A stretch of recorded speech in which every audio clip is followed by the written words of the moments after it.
back with another Wild Encounters, and we're going basically prehistoric here with some dragons. We're with dragons right now, specifically the Komodo dragon. Tell me about this lizard we're looking at. Well, Komodo dragon, as we see right here, is the largest lizard in the world. Males like this one can grow to be 10 feet long and weigh 200 pounds, so big animal.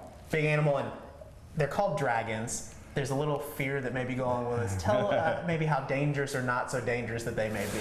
Well, potentially they can be very dangerous, especially a big one. And there have been a few human fatalities on the island of Komodo where they're found, but typically they aren't. I mean, you can see we're in here with these animals. They get very used to people. They're used to the keepers that take care of them. They're highly intelligent for a reptile, and that makes them, we think, very curious and easily trained. What kind of stuff do they eat then?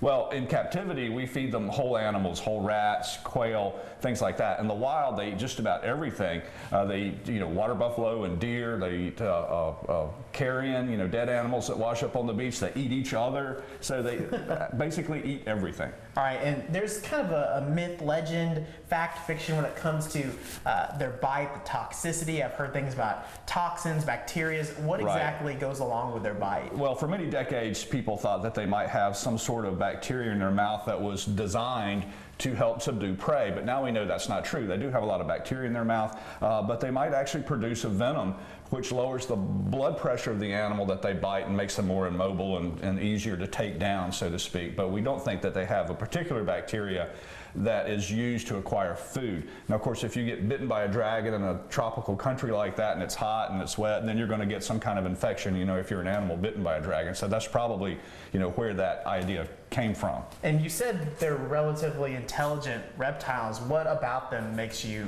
realize that? Well, they want to interact with people. So a snake, for instance, doesn't want to interact with people, but these animals do. So they want to come over, they're curious to see what you're doing, they're engaged in play behavior, and these are things we associate with mammals. And they're even different than other types of monitor lizards, which we also have here, which are typically we think of as intelligent reptiles, but Komodos are just something different. Very cool. So if you want to come to the Riverbanks Zoo, you want to see a dragon, it may not be exactly like you think from some sort of fantasy novel or movie that you might watch, but still a cool creature nonetheless. Thanks for watching.